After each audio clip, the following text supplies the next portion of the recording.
Mari, jemaat yang dikasihi Tuhan, kita akan bersama-sama memperkatakan apa yang dimaksud dengan Pentakosta ketiga dan Mazmur 91.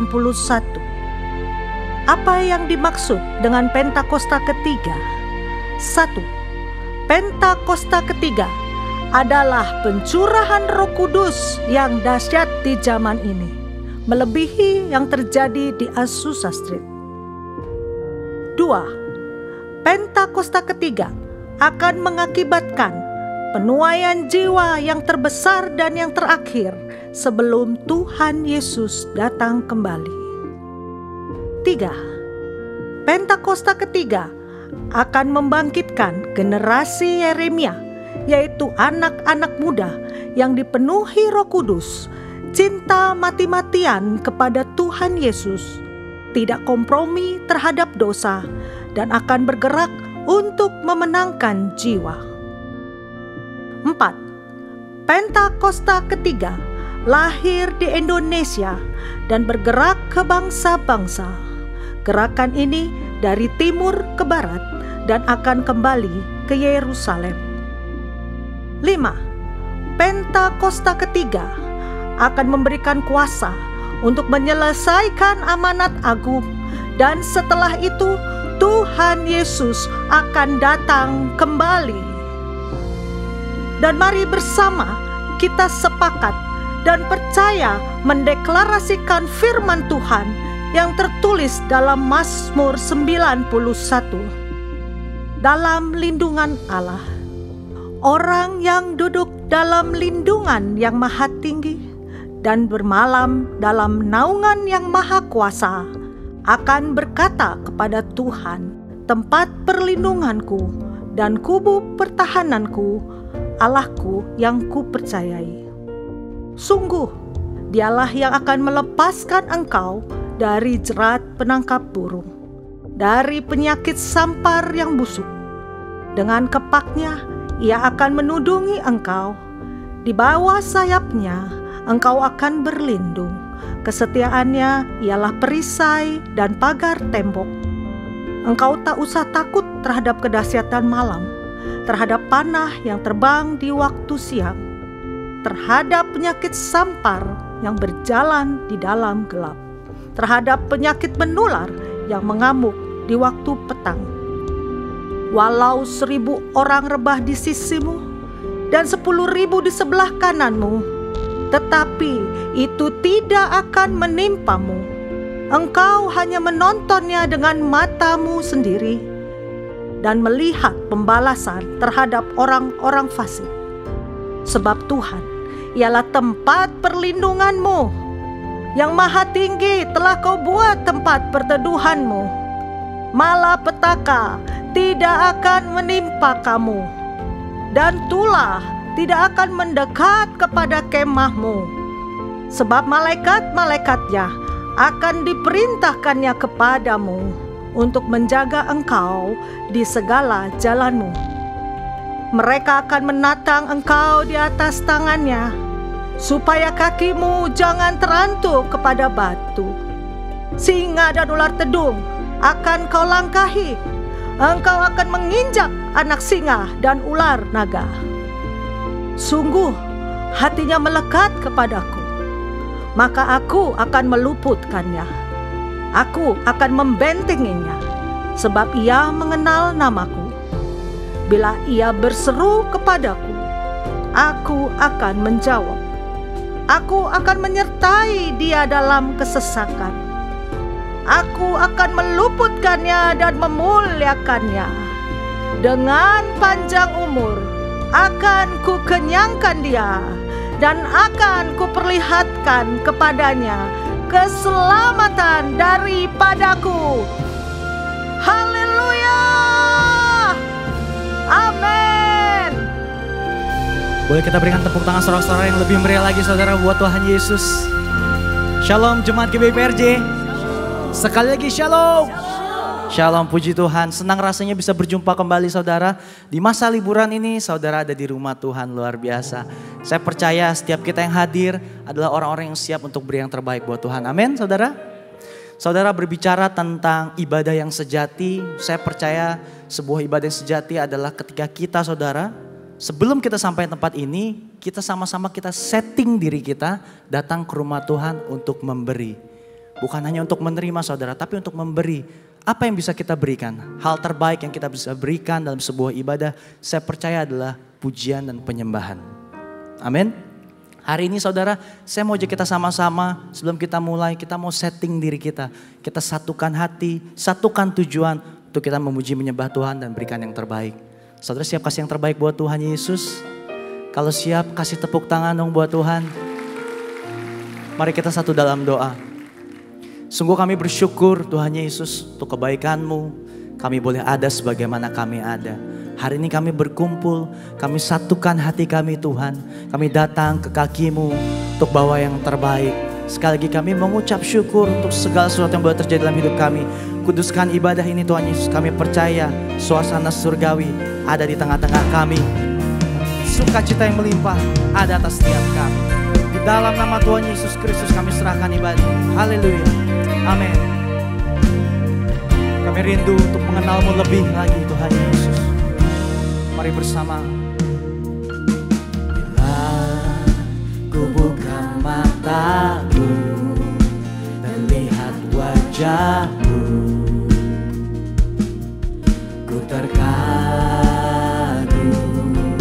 Bila ku lihat hidupku dan karya tangan-Mu, ku tersanjung karena semua yang baik dalam hidupku itulah karya-Mu. Kau beri kesempatan yang baru dan ku ingin mengenal-Mu Tuhan lebih dalam dari semua yang ku kenal. Tiada kasih yang melebihi-Mu. Kami ada untuk menjadi penyembah-penyembah-Mu Tuhan Yesus. Berikan tepuk tangan untuk Tuhan kita yang dahsyat. Haleluya. Kami para penyembah-Mu Tuhan Yesus. Mengangkat suara-Mu, katakan. Bila ku buka mataku dan lihat wajah-Mu, ku terkagum.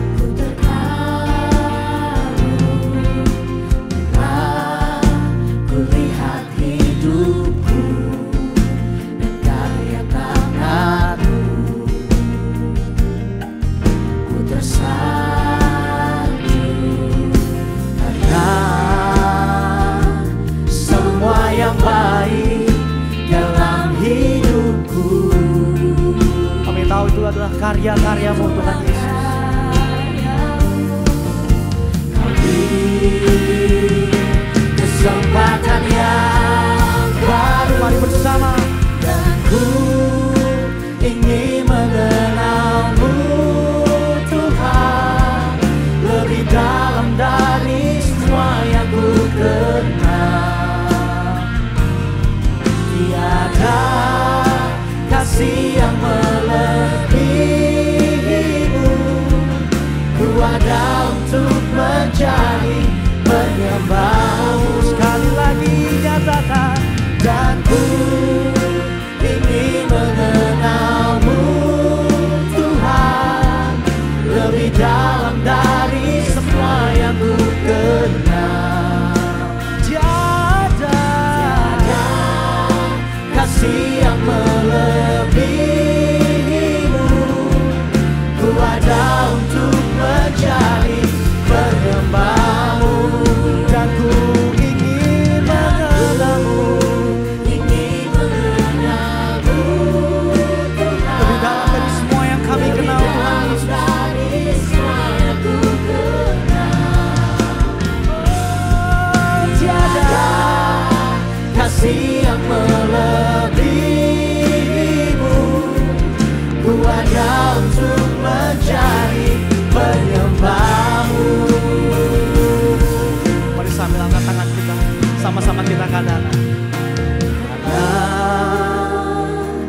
semua yang baik di dalam hidupku. Itulah karya-Mu. Kau beri kesempatan yang baru karena semua yang baik dalam hidupku. Itulah karya-Mu. Kau beri kesempatan yang baru karena semua yang baik dalam hidupku. Itulah karya-Mu. Kau beri kesempatan yang, mari bersama nyatakan, dan ku ingin mengenal-Mu Tuhan lebih dalam dari semua yang ku kenal. Tiada kasih yang melebihi-Mu. Ku ada untuk menjadi penyembah-Mu, dan ku ingin mengenal-Mu Tuhan lebih dalam dari semua yang ku kenal. Tiada kasih yang melebihi-Mu. Ku ada untuk menjadi penyembah-Mu. Penyembah-Mu, Yesus Tuhan. Ini kami umat-Mu, jadi penyembah-Mu. Penyembah yang benar, yang menyembah di dalam roh dan kebenaran. Oh, haleluya.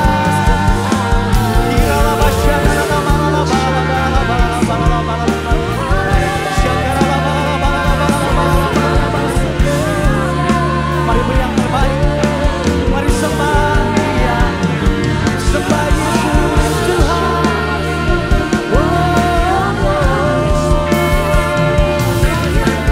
Sebab kami kagum-kagum pribadi-Mu, Yesus Tuhan. Allah yang tak pernah meninggalkan kami, Allah yang menopang setiap kami.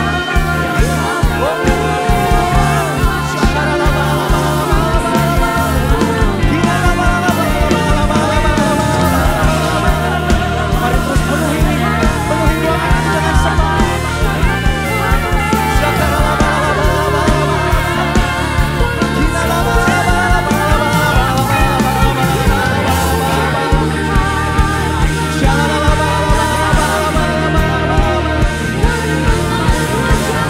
Sebab tinggi nama-Mu Tuhan Yesus, tinggi nama-Mu.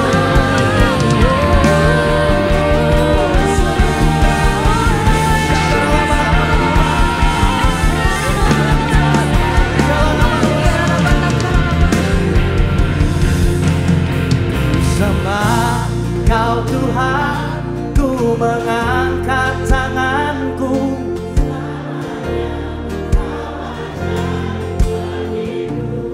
Kami menyembah-Mu.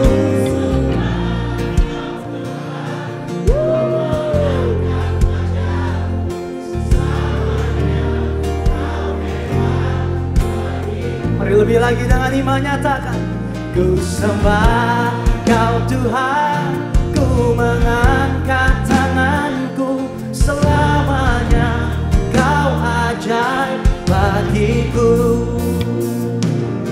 Ku sembah Kau Tuhan, ku mengangkat wajahku. Selamanya Kau hebat bagiku. Lebih lagi, come on.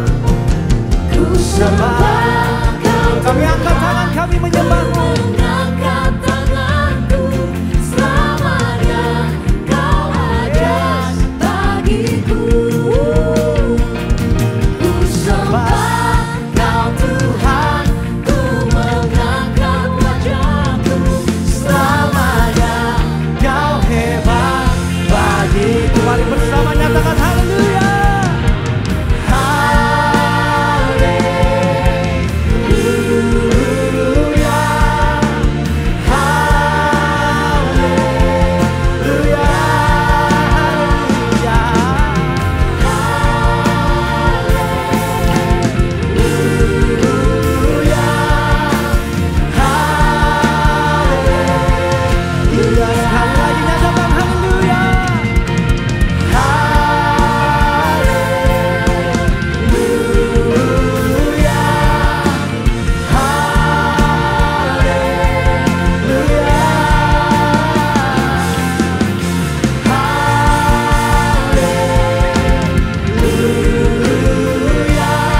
Kami angkat tangan kami angkat wajah kami. Memuji menyembah Yesus Kristus Tuhan Raja di atas segala Raja.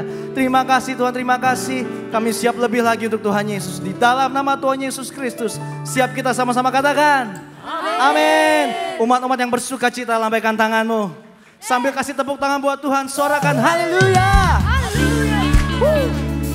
Boleh tepuk tangan seirama, come on, Bapak Ibu. Hey. Saya percaya umat GBI PRJ limpah dengan sukacita. Haleluya.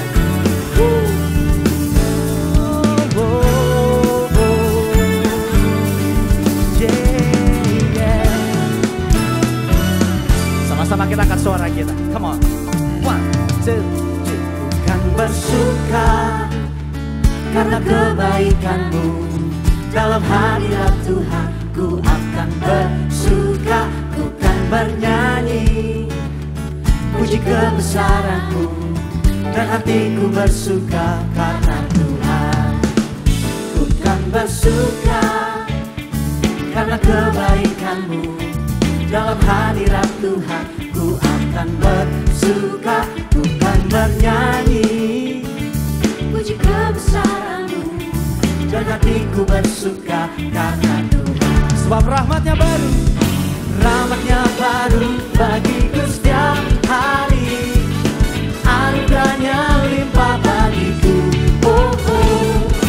Dia ganti duka dengan sukacita, dan kait tabungku digantikan tarian haleluya, dan hatiku bersuka. Umat yang bersuka cita sorakan yeah. Amin.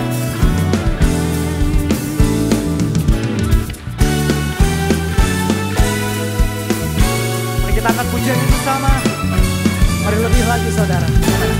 Kan bersuka karena kebaikan-Mu, dalam hadirat Tuhan ku akan bersuka, ku kan bernyanyi puji kebesaran-Mu, dan hatiku bersuka karena Tuhan. Ku kan bersuka, bersuka karena kebaikan-Mu, dalam hadirat Tuhan ku akan bersuka. Kami mau bernyanyi, kan bernyanyi puji kebesaran-Mu, dan hatiku bersuka karena siap-siap katakan, come on.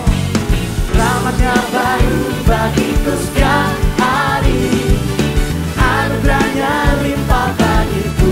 Oh, oh. Dia ganti duka dengan sukacita, dan kain tabungku digantikan tarian haleluya, dan hatiku bersuka. Mari lebih lagi katakan, rahmat-Nya baru bagiku setiap hari, anugerah-Mu limpah atas kami Tuhan. Dia ganti duka dengan sukacita, dan kain tabungku digantikan tarian haleluya, dan hatiku bersuka. Umat-umat yang bersuka cita tepuk tangan lebih lagi buat Tuhan Yesus. Come on. Sebab Kau melimpahkan sukacita bagi setiap kami Tuhan Yesus. Terima kasih.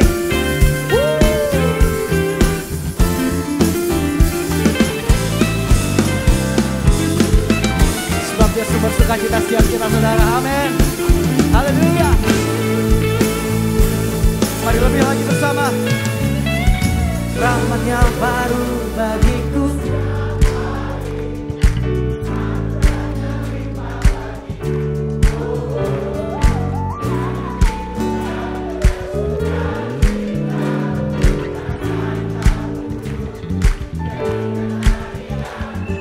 Saya belum dengar semuanya bernyanyi buat Tuhan. Semuanya lebih keras lagi katakan, come on.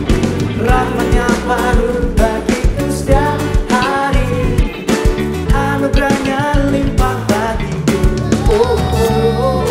Dia ganti duka dengan sukacita, dan kain tabungku digantikan tarian haleluya, haleluya. Mari bersama, rahmat-Nya baru. Rahmat-Nya baru bagiku setiap hari,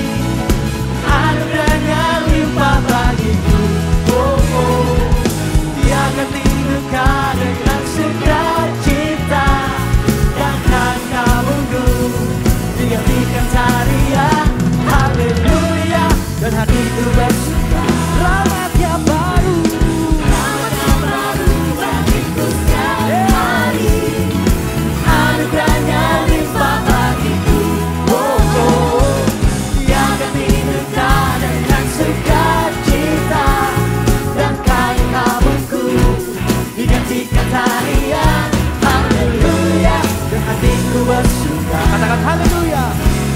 Haleluya, haleluya, dan hatiku bersuka. Haleluya, haleluya, dan hatiku bersuka. Kau yang bersuka cita, kasih tepuk tangan buat Tuhan Yesus yang terbaik. Haleluya. Haleluya, GBIPRJ siap lebih lagi buat Tuhan, amin. Kasih tepuk tangan yang meriah buat Tuhan kita juga.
Segala pujian, hormat, kemuliaan hanya bagi nama-Mu ya Tuhan. Mari jemaat Tuhan, sama-sama kita perkatakan apa yang menjadi visi di tahun 2025. Mari kita deklarasikan, tahun 2025 adalah tahun penuaian. Tahun 2025 adalah tahun penuaian. Tahun 2025 adalah tahun penuaian. Kami percaya Tuhan, penuaian ini akan terjadi atas keluarga kami, atas gereja kami, kota kami, bahkan bangsa kami ya Tuhan. Kami akan melihat bangsa Indonesia akan menuai jiwa-jiwa. Setiap lidah akan mengaku dan setiap lutut akan bertelut bahwa Engkau adalah satu-satunya Tuhan dan Juru Selamat kami ya Tuhan. Terima kasih ya Bapak. Kami percaya kami akan melihat bangsa kami akan semakin kuat. Bangsa kami akan maju dan bangsa kami akan diberkati Tuhan. Kami berdoa mendukung Bapak Presiden kami dan wakilnya Pak Prabowo dan Pak Gibran. Kiranya Tuhan Kau yang selalu memberikan hikmat sehingga mereka mampu mengatasi setiap permasalahan yang ada di bangsa kami ya Tuhan. Dan kiranya Tuhan sendiri yang campur tangan memegang kendali atas bangsa kami Indonesia. Terima kasih ya Bapak. Kami juga berdoa untuk Gembala Sidang kami Pak Niko dan Gembala CK7 Dr. Yanto. Kiranya hikmat, kebijaksanaan, pewahyuan itu terus menyertai hamba-Mu. Dan Kau memberkati penggembalaan hamba-Mu sehingga menjadikan setiap kami umat yang layak di hadapan Tuhan. Engkau yang selalu memberikan kuasa dan otoritas ketika hamba-Mu melayani Tuhan. Sehingga terjadi kesembuhan, kelepasan, bahkan keselamatan ya Tuhan. Terima kasih ya Bapak. Engkau yang memberkati kesehatannya, memberkati kehidupannya, dan setiap keluarga besarnya aman dalam lindungan Tuhan. Kami juga membawa generasi Yeremia ke hadapan-Mu Tuhan. Kami percaya ini yang menjadi janji Tuhan.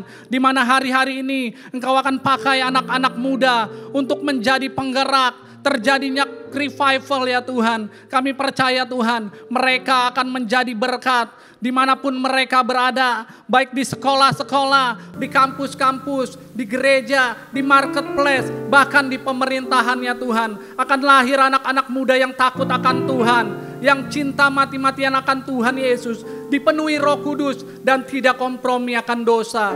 Terima kasih ya Bapa. Inilah yang menjadi doa kami di dalam nama Tuhan Yesus Kristus. Mari yang percaya sama-sama kita katakan amin. Boleh silakan duduk kembali Bapak Ibu yang dikasihi Tuhan Yesus. Apapun yang terjadi dalam hidup kami hari-hari ini Tuhan, kami mau terus katakan bahwa Engkau Allah kami yang baik. Kami mau terus menyenangkan hati-Mu Tuhan. Kami mau angkat tangan kami, kami mau angkat suara kami menyembah-Mu Allah kami yang baik. Bertahtalah dalam hidup setiap kami Tuhan Yesus. Terima kasih Tuhan.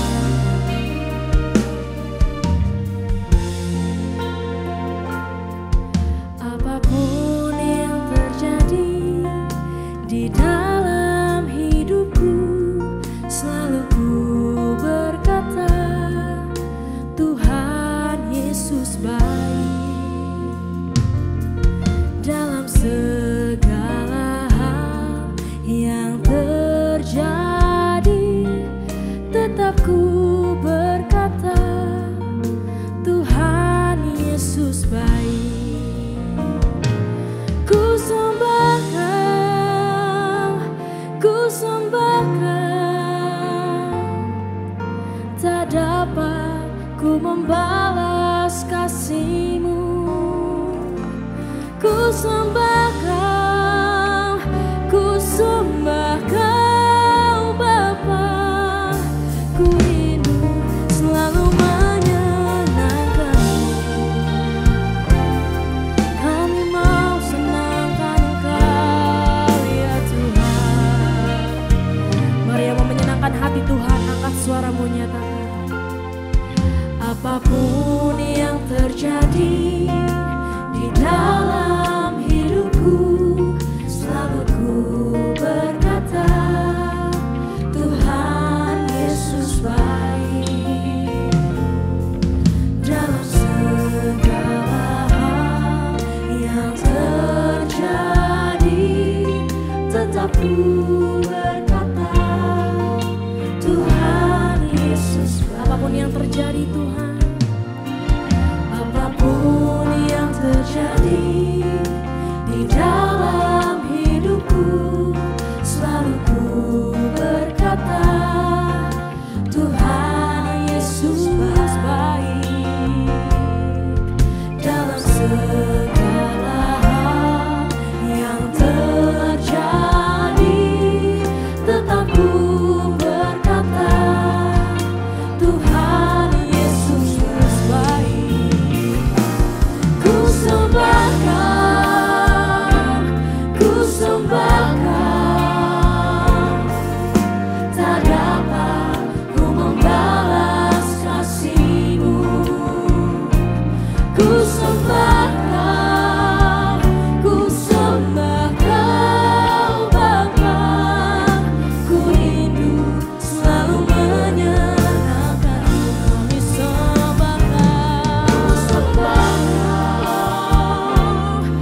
kerinduan kami Tuhan Yesus.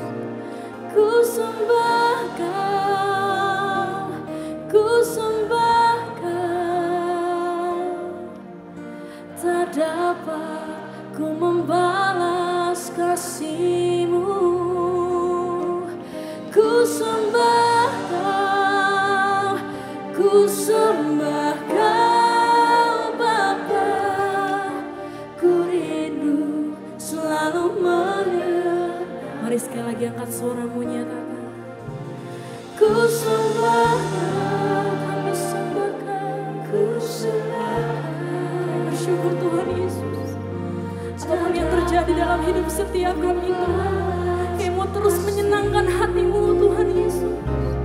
Ku sembah Kau, ku sembah Kau Bapa, ku rindu selalu menyenangkan.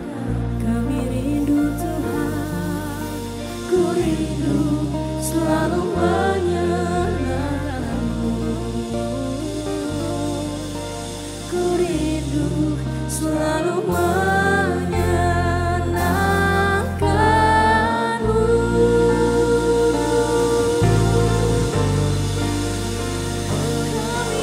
Kami sembah Kau, ya Tuhan, selama-lamanya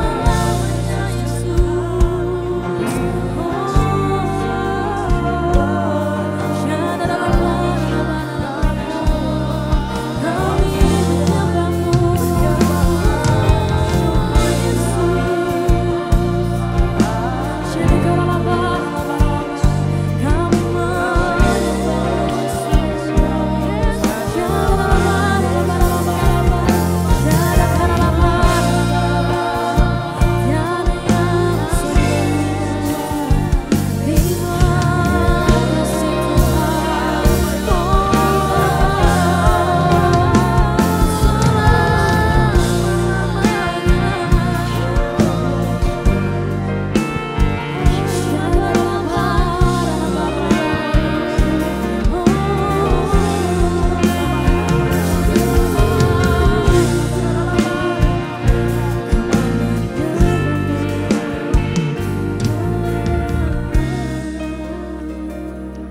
Shalom jemaat yang dikasihi Tuhan, saya sungguh bangga berada di tengah-tengah saudara dan semuanya.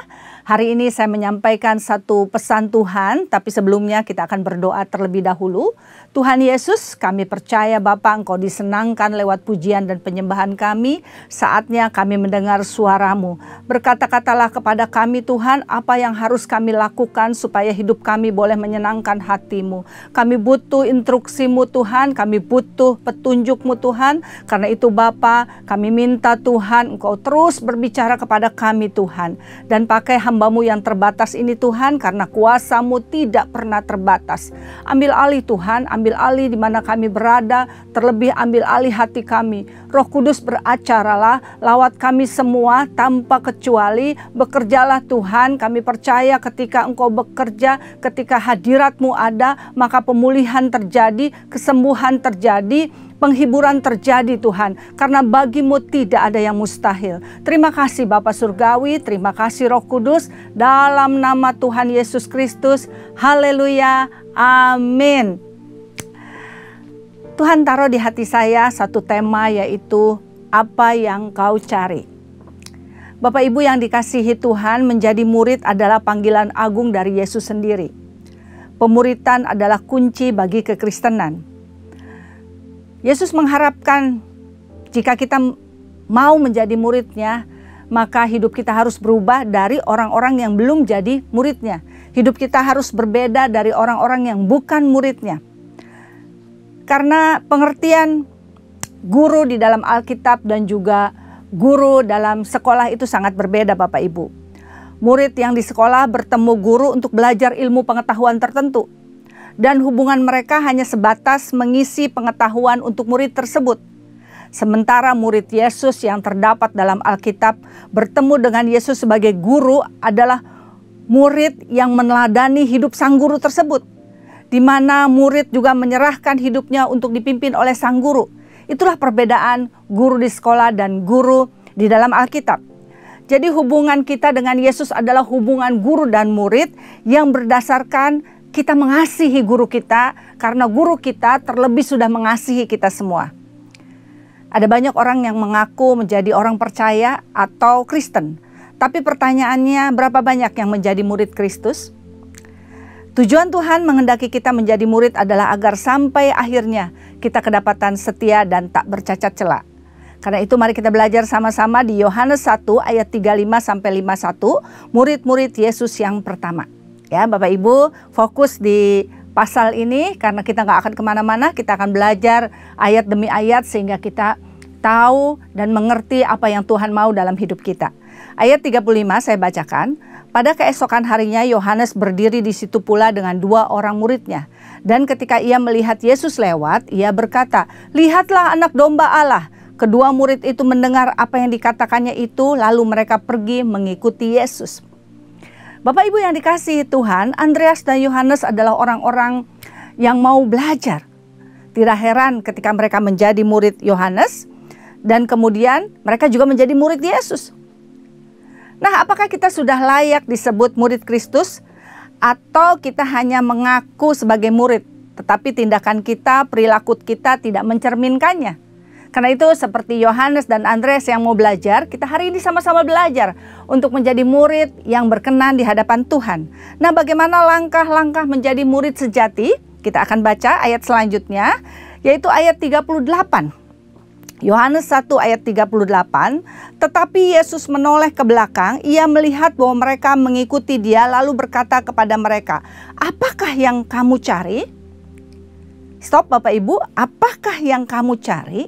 Jadi waktu murid-murid itu mengikuti Yesus di belakang, Yesus menoleh kepada mereka dan berkata, "Apa yang kamu cari?" Jadi yang pertama dan sangat yang terpenting adalah yang pertama, bagaimana motivasi kita untuk menjadi murid Yesus. Motivasi adalah kekuatan yang melatar belakangi tindakan seseorang. Yesus ingin tahu dengan jelas apa maksud dan tujuan kita menjadi murid. Karena kadang-kadang motivasi yang salah menyelinap dalam tujuan kita menjadi murid kepada Tuhan. Bapak Ibu yang dikasihi Tuhan, pondasi itu sangat penting. Pondasi adalah dasar. Ketika dasar kita tidak benar, maka kedepannya jalan-jalan berikutnya pasti tidak benar.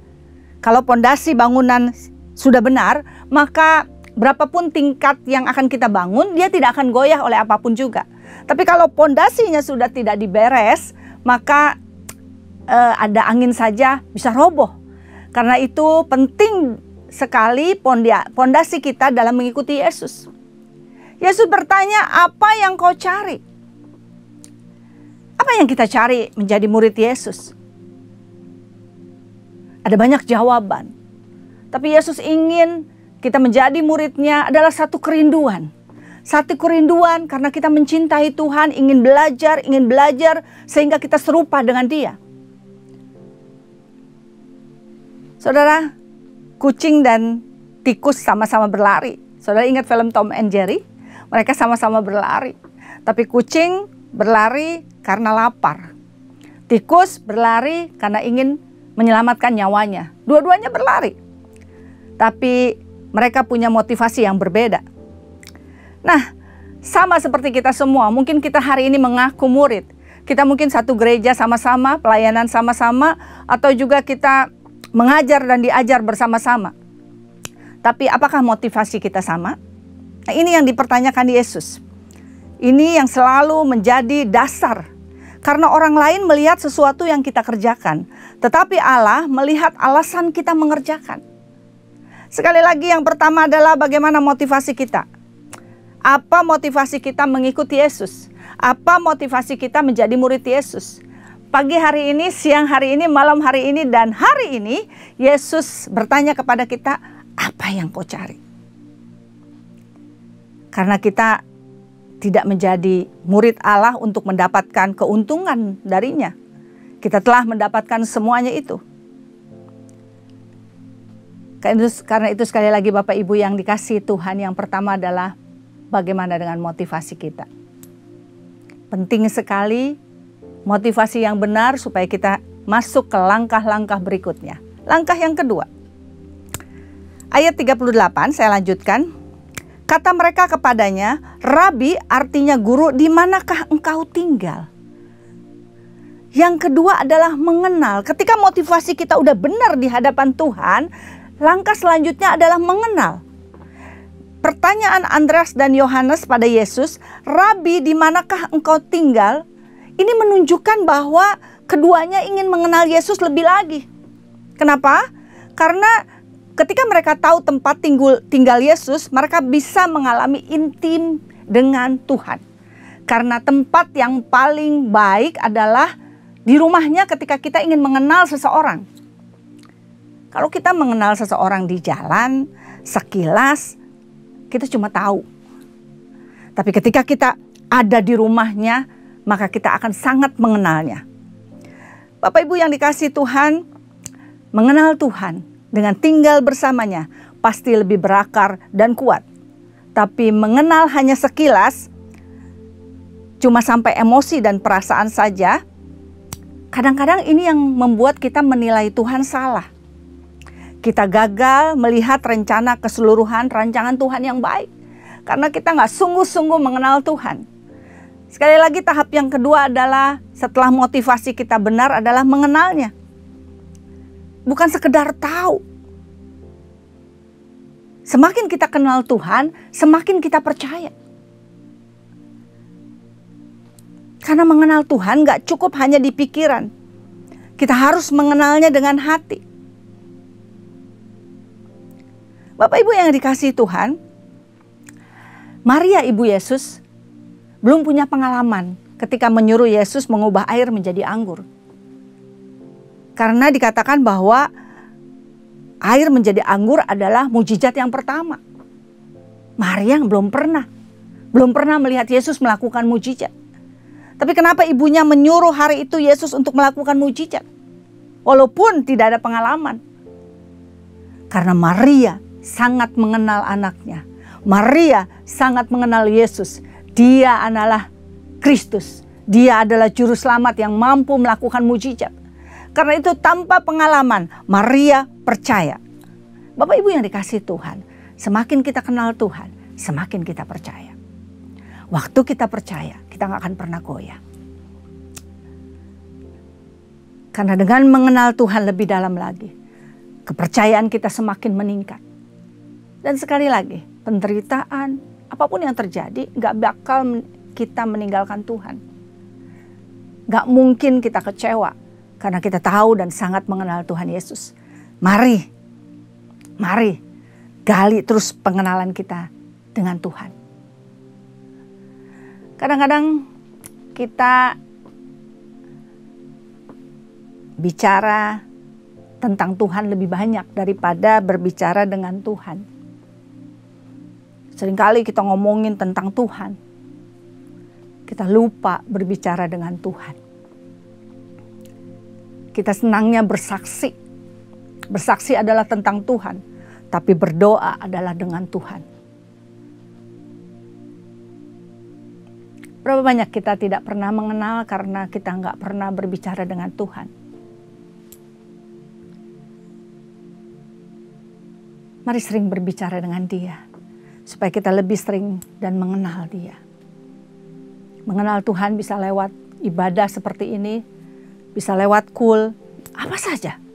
Ada banyak sarana yang disediakan oleh gereja kami, sehingga kita bisa mengenal Tuhan.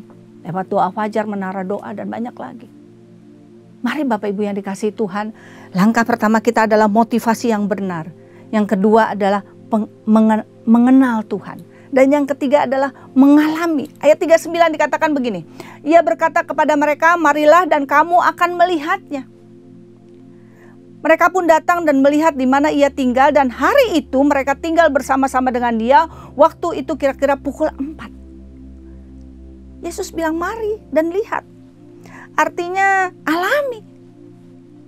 Saudara lihat ayat 40, kita bacakan. Salah seorang dari keduanya yang mendengar perkataan Yohanes lalu mengikuti Yesus adalah Andreas, saudara Simon Petrus.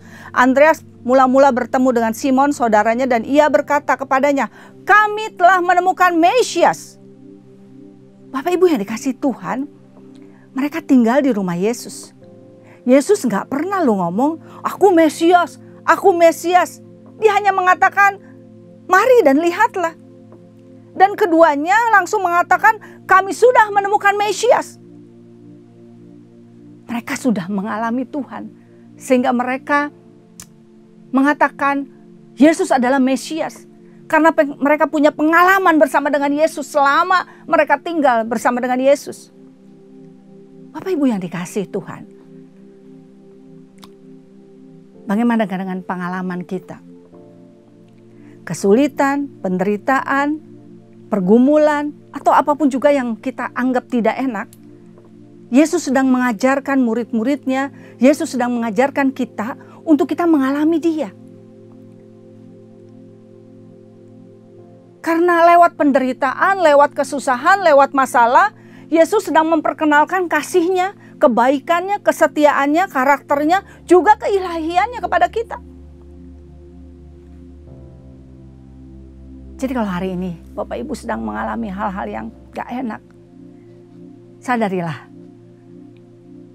Ini adalah satu momen di mana Yesus ingin supaya kita punya pengalaman rohani dengan Dia. Mengalami Dia bukan kata orang, tetapi kita sudah merasakannya sendiri. Pengalaman kita pasti berbeda-beda. Walaupun berbeda-beda, harus sama responnya. Yaitu tetap mengatakan apapun yang terjadi, Tuhan Yesus baik. Sehingga lewat pengalaman hidup kita bersama dengan Tuhan, ada perjumpaan kita dengan Tuhan. Berapa banyak kita yang masuk dalam pengalaman mengalami Tuhan di situ-situ saja. Ngalamin itu lagi, itu lagi, itu lagi. Mungkin karena respon kita nggak benar. Mungkin karena kita nggak ngalami perjumpaan dengan Tuhan. Sehingga seringkali pengalaman kita berulang-ulang. Bapak Ibu yang dikasih Tuhan, pengalaman kita bersama Tuhan membawa kita pada pengertian, pelajaran, dan yang terpenting adalah perjumpaan kita dengan Tuhan. Lewat pengalaman rohani. Bagaimana Yesus? Yesus sebagai apa dalam hidup kita? Pengalaman rohani saya bersama dengan Tuhan yang terakhir adalah ketika COVID. Yang pertama waktu awal tahun 2020 ya, bulan Maret saya kena COVID. Waktu itu belum ada obatnya, belum tahu apa-apa. Ketika saya sesak, ketika saya merasa lemes, saya cuma teriak sama Tuhan. Dan saya ngalami yang namanya pelukan Tuhan. Saya ngalami yang namanya kekuatan Tuhan.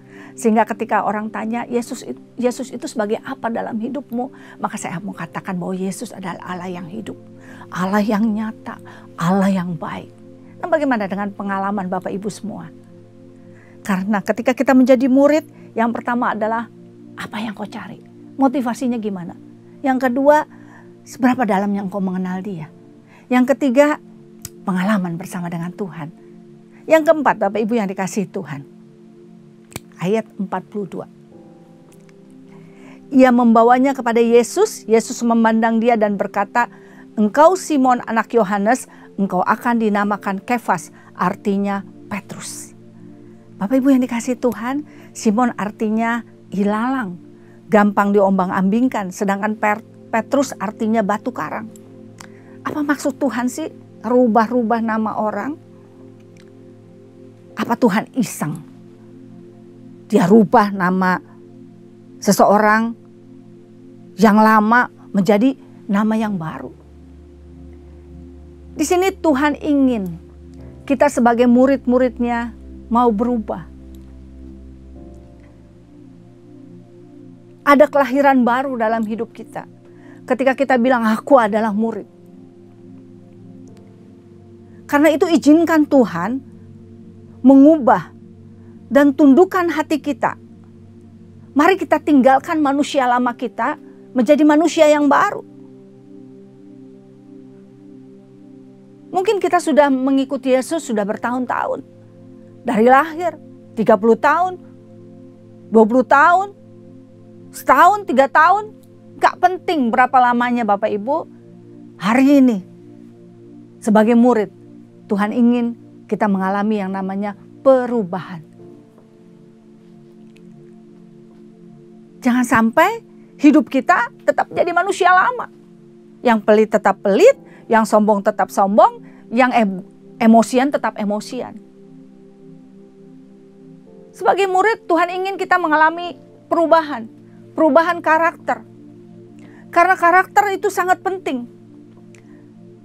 Talenta, karisma itu dari Tuhan.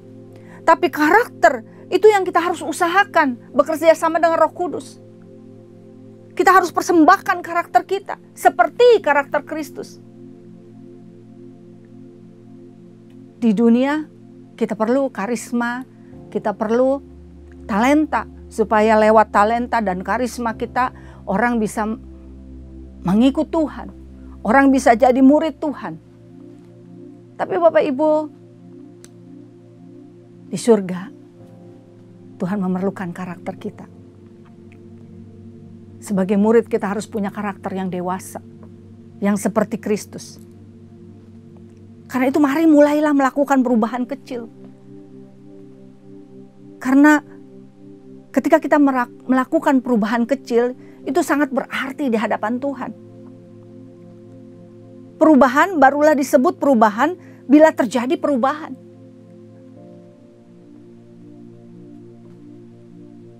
Kita lebih senang di zona nyaman. Hidup kita stabil, rohani kita datar-datar saja.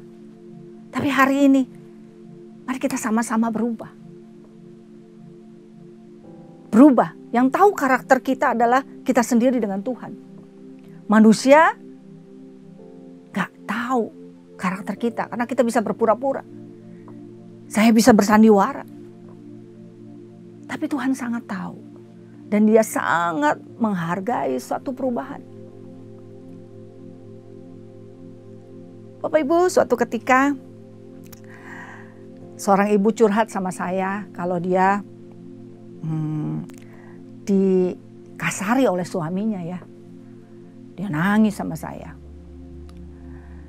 Nah, suatu ketika pula secara tidak sengaja waktu saya ibadah di samping saya ini ada suami ibu itu. Dan suaminya ini wah dia berdoa bahasa roh, Di hati saya mulai menghakimi. Wah bahasa rohnya kencang tapi kasar sama suami. Gitu di hati saya sendiri. Tuhan tegur. Dia bilang sama saya, "Nak, tahukah engkau bahwa orang yang di sampingmu banyak berubah, sudah berubah?" Wow, saya di situ bertobat Bapak Ibu yang dikasih Tuhan. Saya minta ampun sama Tuhan. Tuhan, kok saya gampang menghakimi, gampang ngejudge gitu. Padahal saya nggak ngerti perubahan dia. Dan Tuhan sangat tahu setiap perubahan kita. Sekali lagi sekecil apapun perubahan kita itu di mata Tuhan tuh sangat berarti. Kita nggak bisa melabelin orang si pelit, si emosi, si apapun juga nggak bisa. Karena setiap detik, setiap jam, setiap hari orang tuh pasti berubah. Dan Tuhan sekali lagi menghargai setiap perubahan kita. Karena itu mari Bapak Ibu dikasihi Tuhan, kita sama-sama berubah. Berubah seperti Kristus. Berubah seperti gambar dan rupanya. Karena murid Yesus tidak berhenti dia mengalami Tuhan. Harus ada perubahan dalam hidupnya. Masalah, pergumulan, kesulitan, tujuannya supaya kita berjumpa dengan Tuhan dan kita mengalami perubahan. Sehingga orang-orang di sekitar kita mengalami, tahu perubahan kita. Terlebih Yesus sangat amat tahu. Amin Bapak Ibu yang dikasihi Tuhan. Nah yang kelima, jadi yang pertama adalah tahapan-tahapan menjadi murid, motivasi, koreksi motivasimu. Kedua, mengenal Tuhan. Ketiga, mengalami Tuhan. Keempat, perubahan. Dan yang kelima, ikut Yesus. Ayat 43. Pada keesokan harinya, Yesus memutuskan untuk berangkat ke Galilea. Ia bertemu dengan Filipus dan berkata kepadanya, "Ikutlah aku." Wow. Filipus menjadi murid Yesus karena Yesus sendiri yang mengajaknya. Yesus berkata, ikutlah aku. Tuhan Yesus sendiri yang mendatangi Filipus. Memang Bapak Ibu, cara Tuhan memanggil orang-orang menjadi muridnya tidak ada patokannya. Saya nggak tahu bagaimana Tuhan memanggil Bapak Ibu. Saya nggak ngerti bagaimana Tuhan menjadikan Bapak Ibu murid. Semuanya berbeda-beda. Tetapi yang harus sama adalah kita harus mengikuti Tuhan. Kata ikutlah artinya gaya hidup dan tindakan yang sama seperti yang Yesus lakukan. Jadi sebagai murid Yesus, patokan kita cuma Yesus, bukan manusia. Jangan mengajarkan anak-anak seperti saya. Ya, harus kayak mami ya, harus kayak papi ya. Atau gembala kul mengajarkan kepada dombanya harus seperti saya. Tidak. Harus seperti Yesus. Kalau Bapak Ibu mengikuti manusia, sekali lagi saya mau katakan ujung-ujungnya kecewa. Karena manusia tidak ada yang sempurna. Sekalipun gembala kul, sekalipun pemimpin rohani. Gak ada yang sempurna. Kalau kita berpatokan, berpandangan, mengikuti dia, gaya hidup seseorang, sekali lagi kita pasti kecewa. Tapi hari ini Tuhan bilang, ikutlah aku. Artinya kita harus mengikuti Yesus. Cara pandangnya, hatinya, pikirannya, semua kita harus mengikuti Yesus. Seringkali kita jatuh pada cara pandang kita sendiri. Cara pandang kita adalah habis, hancur, negatif. Tapi tidak dengan cara pandang Tuhan. Saudara, kalau saudara punya kamera ya, kalau kita foto, pakai kita yang foto, itu beda dengan ahli foto loh. Walaupun fotonya sama, fokusnya sama, semuanya sama, tapi beda hasilnya. Kenapa? Karena perbedaan cara pandang. Demikian juga dalam hidup kita. Mari kita punya gaya hidup, cara pandang, tindakan semua seperti yang Yesus lakukan. Karena itulah yang menyukakan hati Tuhan. Maka Yesus bilang kepada Filipus, ikutlah aku. Hal yang sama Yesus katakan pada hari ini adalah ikutlah aku. Ikuti ya, ikuti Yesus. Waktu kita mengikuti Yesus, kita gak akan gampang menyerah, gak akan gampang kecewa, gak akan gampang mundur. Karena yang kita ikuti adalah seseorang pribadi yang sempurna.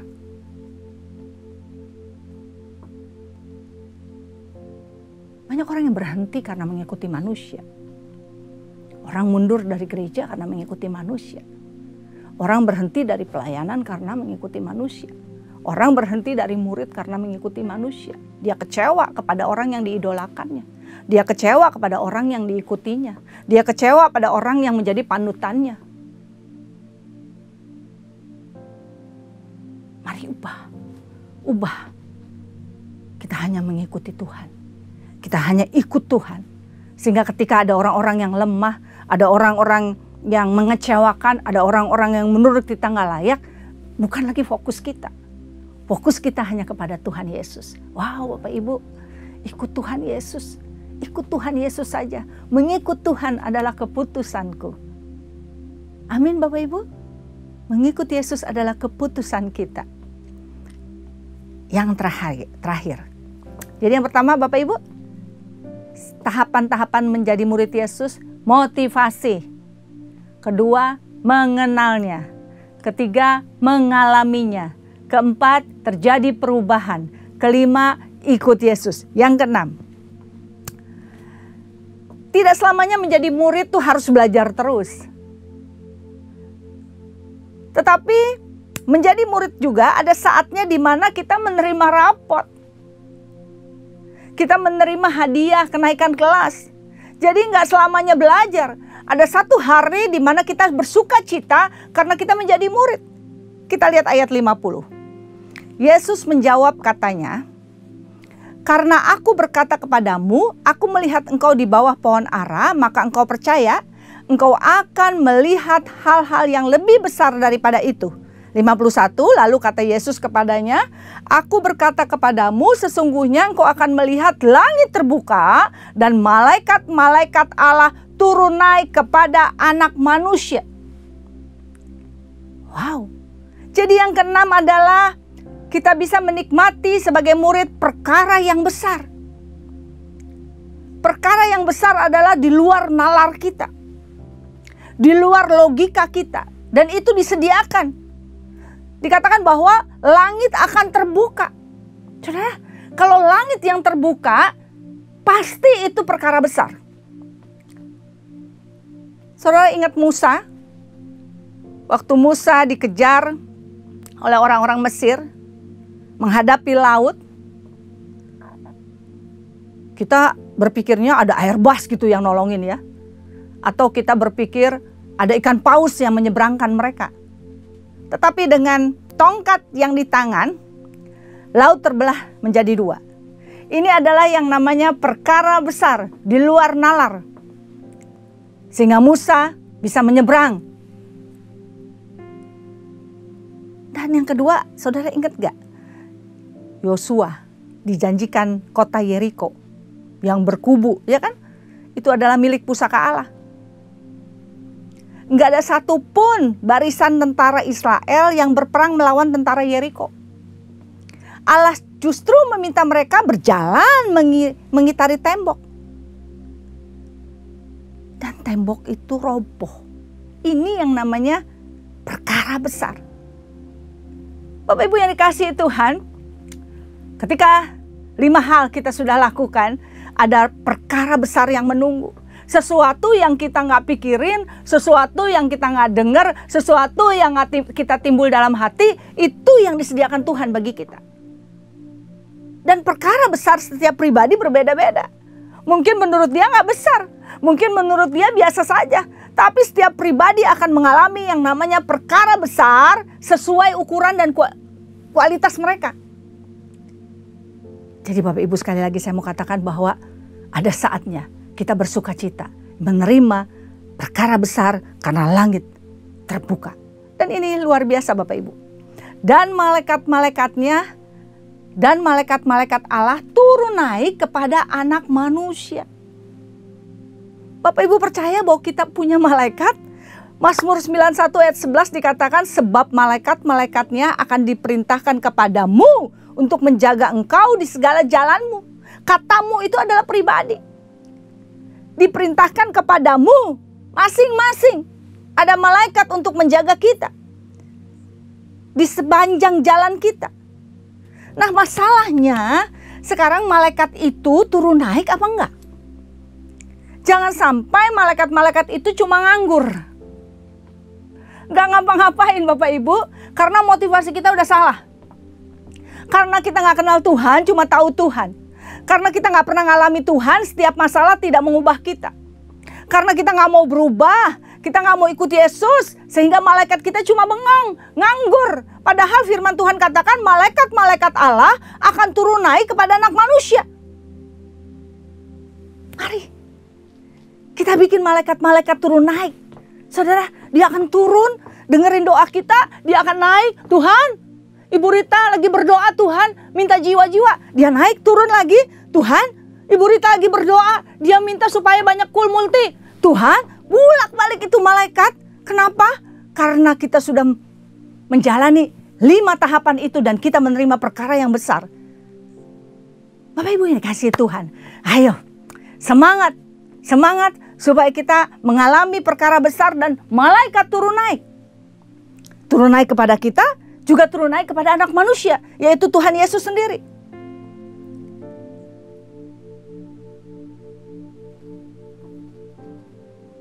Jangan bosan menjadi murid. Belajar tidak ada kata pensiun. Tapi perkara besar pun tidak pernah pensiun dalam hidup kita. Kejar perkara besar itu. Biarkan malaikat turun naik.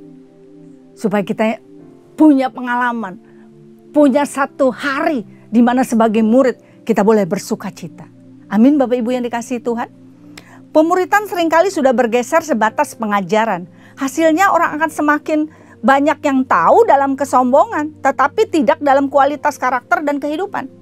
Dan pemuritan adalah suatu proses untuk menjadi seseorang yang bertumbuh semakin serupa dengan Kristus dan dilatih supaya menjadi serupa juga dengan Kristus. Karena itu sekali lagi, terus belajar, jaga motivasi, terus kenal Tuhan, alami Tuhan, jangan kata orang, terus mau berubah, memperbaiki karakter kita, ikut Yesus dan terima perkara-perkara besar, malaikat akan turun naik. Amin. Mari kita berdoa. Tuhan Yesus, terima kasih Bapa, sungguh kami bangga punya Allah seperti-Mu Tuhan. Mungkin kami kadang-kadang merasa belajar, tapi hari ini kami tahu Tuhan, kami akan menerima perkara-perkara besar. Malaikat akan turun naik Tuhan, dan kami tahu Tuhan itu akan terjadi dalam hidup kami. Terima kasih Bapa, kalau hari ini kami boleh dikuatkan oleh firman-Mu Tuhan.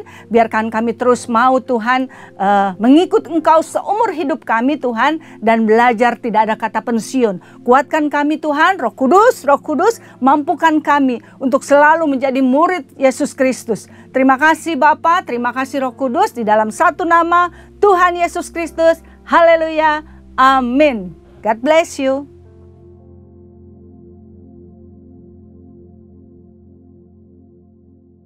Kita akan masuk dalam perjamuan kudus. Kita akan mengingat ayat ini.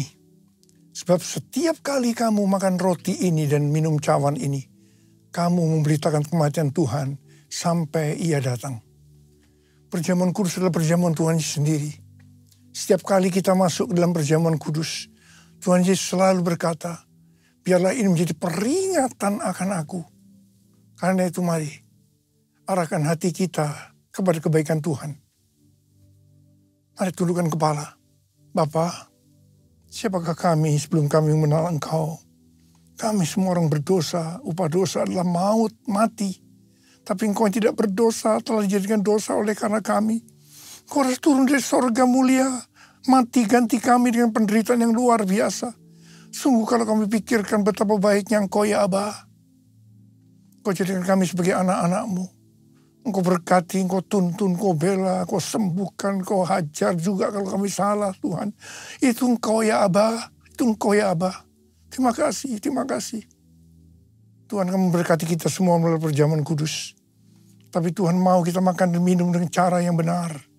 Karena itu mari introspeksi. Lihat keadaan dirimu masing-masing.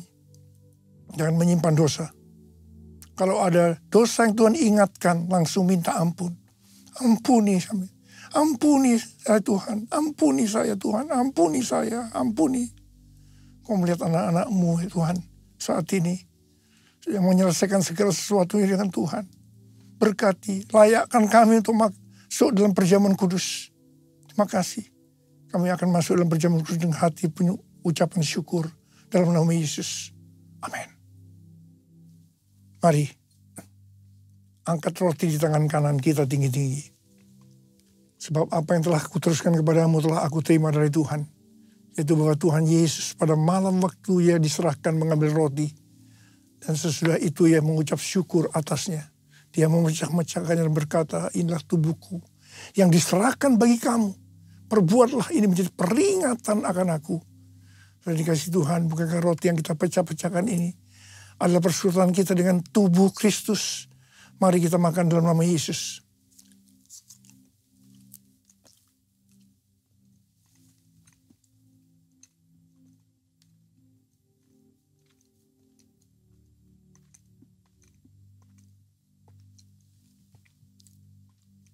Angkat cawan di tangan kanan kita tinggi-tinggi. Demikian juga yang mengambil cawan sesudah makan lalu berkata, cawan ini adalah perjanjian baru yang dimeteraikan oleh darahku. Perbuatlah ini setiap kali kamu meminumnya menjadi peringatan akan aku. Sudah dikasih Tuhan, bukan cawan pengucapan syukur. Yang atasnya kita ucapkan syukur adalah persekutuan kita dengan darah Yesus.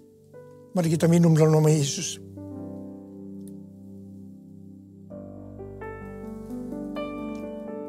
Mari angkat tangan kita, ucapkan syukur. Terima kasih dengan suara, jangan diam. Tuhan terima kasih ya Tuhan. Terima kasih ya Tuhan, terima kasih ya Tuhan. Terima kasih ya Tuhan. Terima kasih ya Tuhan. Berkat-Mu melimpah buat kami. Ya Tuhan, terima kasih Tuhan, terima kasih.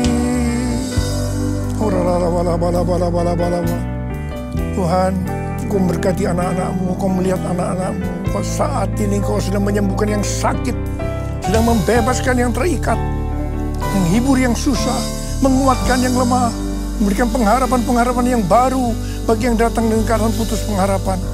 Tuhan, terima kasih. Terima kasih. Terima kasih Yesusku. Terima kasih Yesusku. Puji syukur hanya bagi Tuhanku. Terima kasih Yesusku. Terima kasih Yesusku. Puji syukur hanya bagi Tuhanku. Terima kasih Yesusku. Terima kasih Yesusku. Puji syukur hanya bagi Tuhanku. Terima kasih Yesusku. Terima kasih Yesusku. Puji syukur hanya bagi Tuhanku. Puji syukur hanya bagi Tuhanku. Puji syukur hanya bagi Tuhanku.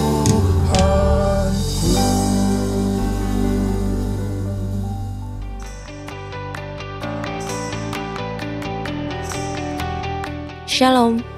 Gembala dan seluruh pengerja CK7 serta jemaat Tuhan mengucapkan terima kasih kepada PDP Rita Arifin yang telah memberkati kita semua melalui penyampaian pesan firman Tuhan pada hari ini. Tuhan Yesus memberkati ibu dan keluarga berlimpah-limpah. Amin. Berikut kami sampaikan beberapa pengumuman. Ibadah Raya via live streaming hari Minggu 13 April 2025 pukul 7, 9, 11.30, 14, dan 16.30 waktu Indonesia Barat akan dilayani oleh PDP Tirsa Juliana. Ibadah minggu depan tanggal 13 April 2025 diadakan di GBPRJ pukul 7 waktu Indonesia Barat, dilayani oleh PDM Willy Santoso. Pukul 9 dan 11.30 waktu Indonesia Barat, dilayani oleh Evangelis Indri Pardede. Pukul 16.30 waktu Indonesia Barat dilayani oleh Pastor Randy Junaidi. GBPRJ Mandarin pukul 9 waktu Indonesia Barat, dilayani oleh PDM Ari Kiswanto.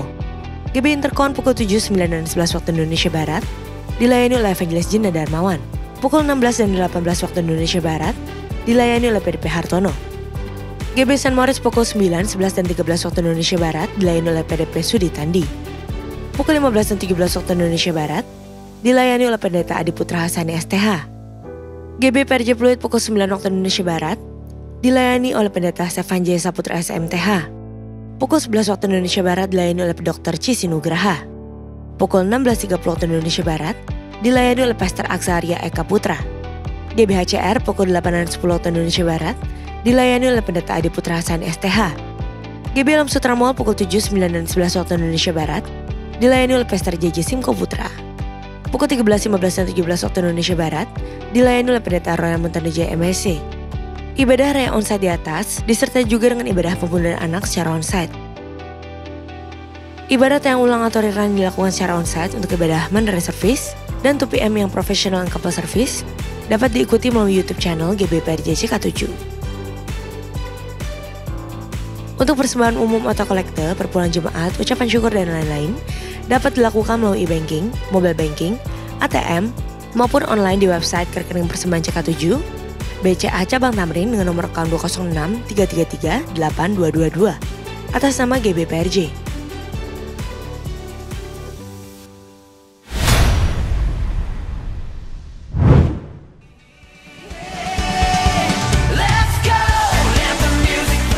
Papa, Mama, dan adik-adik semua, tahun ini CK7 kembali mengadakan Kids Camp dengan tema Lego, Live Your Ego, Go Out for Everyone. Melalui Kids Camp ini, adik-adik akan belajar untuk semakin bertumbuh dalam iman dan karakter yang semakin serupa dengan Kristus sehingga bisa menjadi berkat bagi orang lain. CK7 Kids Camp diadakan pada tanggal 10 hingga 12 Juli 2025 di Taman Bukit Palem, Bogor.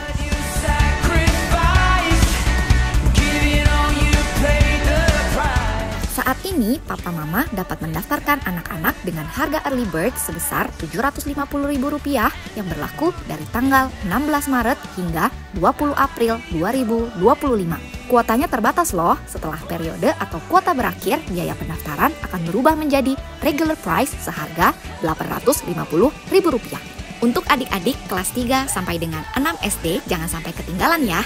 Yuk segera daftar untuk ikut serta dalam CK7 Kids Camp 2025. Untuk informasi lebih lanjut, Papa dan Mama dapat menghubungi kakak-kakak sekolah minggu di masing-masing cabang. Tuhan Yesus memberkati.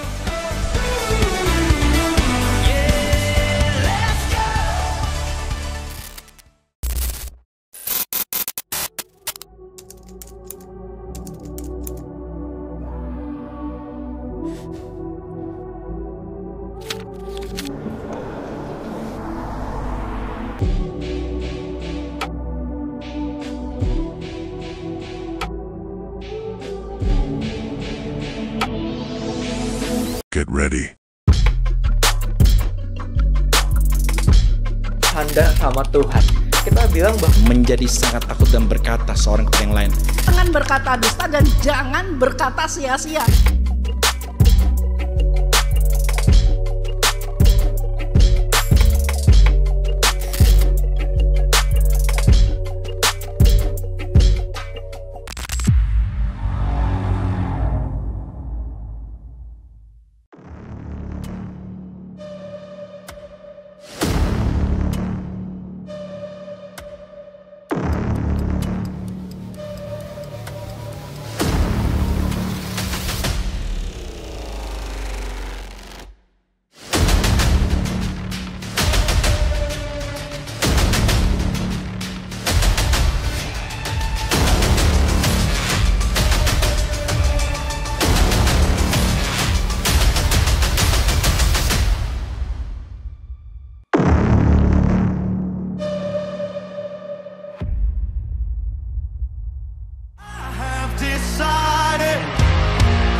It's in the presence of God Di dalam hadirat Tuhan, where you feel your restoration. di mana saudara bisa merasakan pemulihan itu.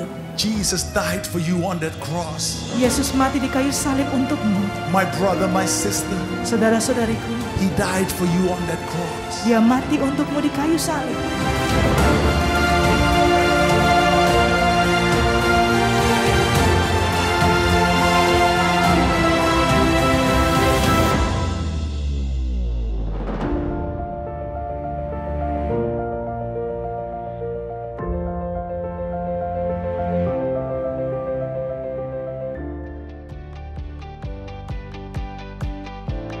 Unit Pelayanan Jemaat Bidang Pernikahan CK7 kembali membuka kelas BPN onsite dimulai pada tanggal 25 April 2025. Pendaftaran dibuka mulai tanggal 6 sampai dengan 20 April 2025. Bagi Bapak Ibu yang akan melangsungkan pemberkatan nikah, harap dapat segera mendaftarkan diri. Dan untuk pendaftaran, dapat melalui website www.gbprj.org. Untuk info lengkap seluruh kegiatan GBPRJ CK7, maka Bapak Ibu dapat follow sosial media GBPRJ baik di Instagram, TikTok maupun Facebook. Sekian pengumuman pada hari ini. Terima kasih atas perhatian Bapak Ibu sekalian. Tuhan Yesus memberkati. Terimalah berkat yang berlimpah-limpah dari Allah Bapa, kasih karunia di dalam anaknya yang tunggal, Yesus Kristus. Persekutuan yang manis dengan Roh Kudus menyertai kita mulai saat ini sampai Tuhan Yesus datang untuk kedua kalinya. menjemput kita di awan-awan yang permai, bahkan untuk selama-lamanya. Semua yang percaya katakan amin. Shalom saudara, sebagai manusia tentu kita tidak dapat memahami dengan sepenuhnya tentang hal-hal yang terjadi di masa yang akan datang. Oleh karena itu, Tuhan Yesus menjelaskannya melalui berbagai perumpamaan yang menjadi peringatan bagi gerejanya di akhir zaman ini. Salah satu perumpamaan yang Tuhan Yesus ajarkan adalah perumpamaan tentang lalang dan gandum yang tercatat dalam Matius 13 ayat 24-30. Pada VOP kali ini, kita akan membahas tentang penuaian dan pemisahan sebagai makna dari perumpamaan lalang dan gandum. Dalam perumpamaan tersebut, Tuhan Yesus mengajarkan bahwa Allah dan iblis sama-sama memiliki kepentingan dalam kehidupan manusia dan gereja. Allah berkepentingan untuk membangun kehidupan manusia dalam kebaikan dan kasih-Nya, supaya manusia mengalami kehidupan yang baik sampai kekekalan. Sedangkan iblis berusaha menghancurkan pekerjaan Allah yang baik agar manusia mengalami penghukuman di akhir zaman. Hal ini digambarkan dengan seseorang yang menabur benih gandum baik, tetapi ada musuh yang menabur benih lalang jahat di ladang yang sama.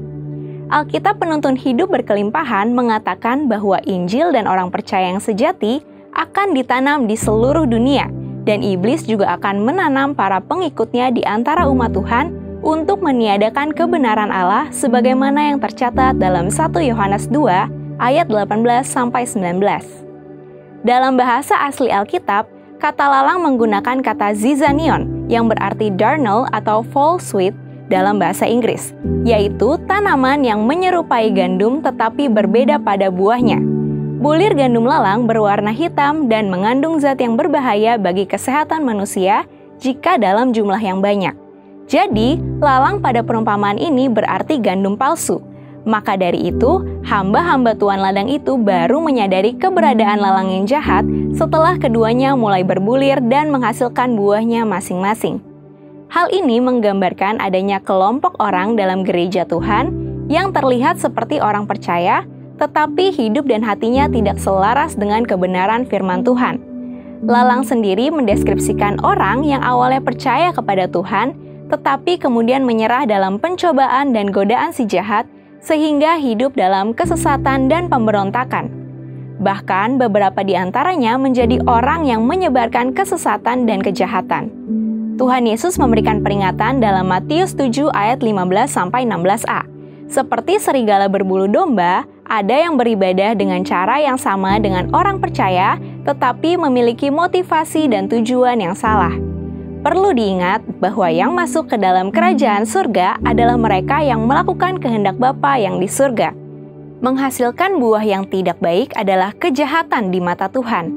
Keselamatan memang dijamin atas dasar karya Kristus di salib, tetapi keselamatan juga seharusnya mengubah kehidupan orang yang menerimanya dari orang berdosa menjadi hidup seperti Kristus. Kita harus menjadi ciptaan baru yang terus-menerus diperbaharui dalam Kristus. Kembali kepada perumpamaan, hamba-hamba tersebut mengusulkan kepada tuan ladang untuk mencabut gandum palsu atau lalang. Tetapi sang tuan melarangnya dengan alasan supaya tidak merusak tanaman gandum yang asli. Hal ini menjelaskan bahwa seolah-olah Tuhan membiarkan penyesatan tetap terjadi dalam gereja, bukan karena tidak tahu atau tidak peduli, tetapi semua itu memang harus terjadi. Namun, Tuhan tetap mengasihi dan melindungi umat-Nya agar semakin hari semakin dewasa dan kuat dalam pengenalan yang benar akan Tuhan, dan menghasilkan buah kehidupan yang baik. Allah tahu isi hati semua orang sejak semula, namun pemisahan antara gandum dan lalang akan terjadi pada masa penuaian di akhir zaman. Tuhan Yesus menegaskan bahwa Dia akan mengumpulkan penyesat-penyesat di dalam gerejanya untuk dicampakkan ke dalam dapur api penghukuman yang kekal. Sebaliknya, orang-orang benar akan bercahaya seperti matahari dalam kerajaan Allah, seperti yang tercatat dalam Matius 13 ayat 41-43. Inilah yang dimaksudkan penuaian pada akhir zaman. Bukan hanya berarti pertobatan dan keselamatan bagi jiwa-jiwa, tetapi juga berarti pengumpulan orang-orang yang mengeraskan hati dan turut ambil bagian dalam kesesatan untuk dihukum. Inilah yang harus diwaspadai oleh umatnya. Apakah kita termasuk kelompok gandum sejati atau gandum palsu? Dalam 1 Korintus 11 ayat 28a, Paulus menasehatkan agar setiap orang percaya harus menguji dirinya sendiri, agar tidak menjadi bagian dalam kehidupan kekristenan yang palsu. Saudara, untuk penjelasan lebih lengkap dari tim teologi kami, silakan buka link yang ada di atas atau scan QR Code yang tersedia. Tuhan Yesus memberkati.